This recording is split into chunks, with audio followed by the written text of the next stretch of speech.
Coming up on Mountain News at 5:30, President Biden's son Hunter has been indicted for tax fraud. The latest on the charges out of California. And a first-of-its-kind court ruling in Texas. A judge has allowed a woman to get an emergency abortion despite the state's near-total ban. Plus, a dynamic weather system is on the way by this weekend. Your first alert forecast coming up as Mountain News at 5:30 starts now. Dedicated to southern and eastern Kentucky, this is WYMT Mountain News at 5:30. Good evening, I'm Steve Hensley. We saw some nice weather across Kentucky today, but it looks like some big changes are rolling in for the weekend. It's a first alert weather day, and meteorologist Cameron Aaron has more on what to expect. Cameron? Yes, Steve, be sure to enjoy the awesome weather this evening because we stay dry, but we are tracking those big changes as early as tomorrow. Let's take a live look this evening, though, over at UVA-wise. A beautiful sunset. That current temperature also cooler at 46 degrees. Most of us, though, in the upper 50s and a few lower 60s at this hour. Up to 60 for Jackson, also Monticello, 59 for Manchester, and 57 for Somerset, also Hazard. Now again, up on first alert pinpoint Doppler, we are dry this evening as that high pressure system does continue, but as we zoom out, we are tracking that next weather system, this area of low pressure over Oklahoma. That will be our next rainmaker as it continues pushing off to the north and east. We are tracking some more showers and some breezy weather as we go into this weekend. So again, we do have a first alert weather day in place on Saturday, also on Sunday, as more showers are likely. Some of those could be heavy. Now the severe weather threat very, very low. It's not zero, but it is low. The bigger story, that strong wind, also the heavier showers. We could see winds up to 30 or 40 miles per hour in some areas. And yes, once it's all said and done, maybe a few snowflakes by Sunday, also on Monday. So we stay busy into this weekend. Those details plus your full 7-day forecast on the way in just a few minutes. Steve? Cameron, thank you. In a new poll by the Pew Research Center, Americans broadly blame Hamas for the current war in Gaza, but most Americans admit they are not following the conflict very closely. It shows 65% of Americans polled say Hamas bears a lot of responsibility for the war, with 35% saying the responsibility is on the Israeli government. 20% blame the Palestinian people, and 13% blame the Israeli people. President Biden's son Hunter has been indicted again on federal charges. Yesterday, prosecutors formally charged him with evading federal taxes. CBS's Danya Backus has the latest from Los Angeles, where those charges were filed.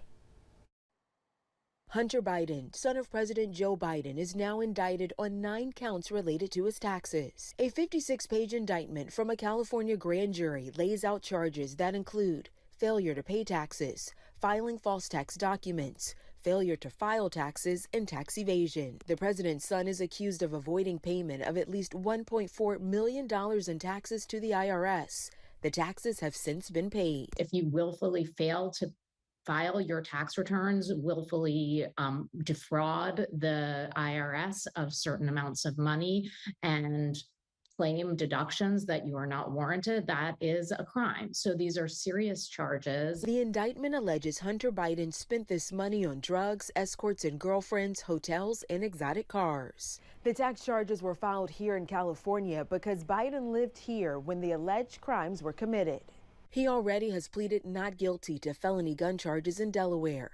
Prosecutors there allege he lied about drug use to purchase a gun in 2018. I think on the legal front, he's going to claim that this was not willful, that he was going through an extremely hard time. He had well-documented substance abuse. His brother had died. He was going through a divorce. Biden's attorney issued a statement saying, based on the facts in the law, if Hunter's last name was anything other than Biden, the charges in Delaware and now California would not have been brought. If convicted, Hunter Biden faces up to 17 years in prison. Danya Backus, CBS News, Los Angeles.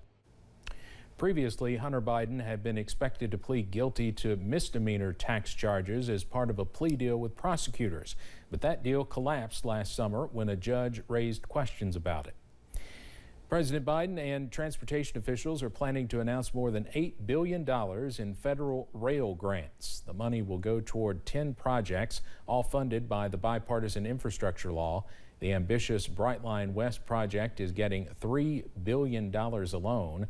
The high-speed rail line is expected to connect Las Vegas to Los Angeles in half the time it currently takes to drive. Planners hope it will be completed in time for the 2028 Olympics. Today, an appeals court largely upheld the gag order against Donald Trump in the federal election subversion case. The three-judge panel ruled Trump can be barred from talking about witnesses, prosecutors, the court, and their family members. However, the court said the gag order does not apply to comments made about special counsel Jack Smith. That is a change from the original gag order issued by Judge Tanya Chutkan in D.C. District Court. The Republican National Committee says GOP presidential candidates can take part in any debate they want. The RNC added it does not have any party-sponsored presidential debate scheduled for January, so candidates can participate in others. The decision comes after several candidates criticized the exclusivity pledge, which they say stopped them from having meaningful discussions at a variety of different forums. A first-of-its-kind court ruling in Texas. A judge has allowed a woman to get an emergency abortion despite the state's near-total ban. Doctors say the woman's child would be likely to die after birth. State officials say that is not enough to allow the abortion. CBS's Janet Shamlian has more. After asking a Texas court for an exception to one of the nation's most restrictive abortion laws, I am going to grant the temporary restraining order. a Democratic judge ruled Thursday that Katie Cox, a 31-year-old mother of two, is allowed to have the procedure. This case proves that abortion is essential, life-saving health care. Cox is 20 weeks pregnant with a fetus diagnosed with a likely fatal genetic abnormality. Her lawsuit, filed earlier this week, states if she continues the pregnancy, it could jeopardize her ability to have children in the future. The idea that Miss Cox wants desperately to be a parent, and this law might actually cause her to lose that ability is shocking. Texas's near total abortion ban includes a narrow exception only to save the mother's life or prevent significant damage to a body function. This case didn't live up to that standard. It wasn't a severe risk to a major bodily function. Texas Right to Life opposes Thursday's decision. The emergency injunction applies only to Cox and ensures her doctor will not face penalties. But in a statement Thursday, Texas Attorney General Ken Paxton said anyone who provides Cox with an abortion could still be prosecuted. Paxton did not say if the state will appeal the judge's decision. Janet Shamlian, CBS News, Houston. A bipartisan group of senators has unveiled a live ticketing reform bill aimed at bots and resellers. It seeks to make the lives of sports fans and concert goers easier. A year after Taylor Swift ticket sales were massively disrupted by a technical fiasco at Ticketmaster. The legislation is called the Fans First Act. It proposes new restrictions on ticket resellers and ramps up protections against online bots that snatch tickets from real fans. When it comes to children, arts and crafts like painting can be a real mess. That's why Crayola's Magic Light Brush Kit promises to let your kids enjoy painting without leaving a mess. Rachel Hackbarth puts the product to the test in this week's Does It Work? Jessie Sterling works with paint, pottery, and a lot of children in her business. It's a job that can get messy, so she's helping us test out the Magic Light Paint Kit by Crayola. For $34.99, the makers promise this allows your kids to enjoy painting without leaving a mess behind. It looks like it's maybe self-contained, and it looks like there's actually maybe not any paint. I almost like maybe electronic. Jessie's guess is correct. All our kit includes are these wonder paints that are not really paint at all, this specially designed paper, and a magic paint pen that lights up with the help of batteries. Place the brush tip in the middle of the color pad. Handle will light up the same color. Okay, green's my favorite. Oh, that's fun. But will this invisible ink really show up? An invisible layer of paint will stick to the brush and then brush into the paper. Oh, there we go.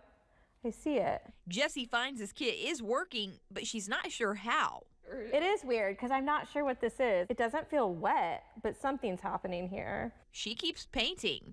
I mean, that's pretty fun, really. If there's no paint involved, that's pretty fun. But Jessie cannot make a mess no matter how hard she tries.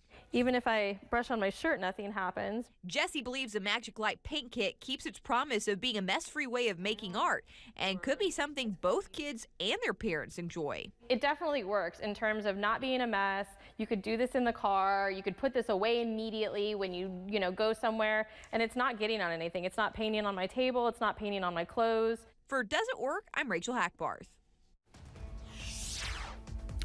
Coming up on Mountain News at 5:30, Kentucky State Police Post 13 hosts its annual Shop with a Trooper Day at Walmart in Hazard. Plus, we are tracking some heavy rain and gusty winds at times into this weekend. Those details coming up after this break.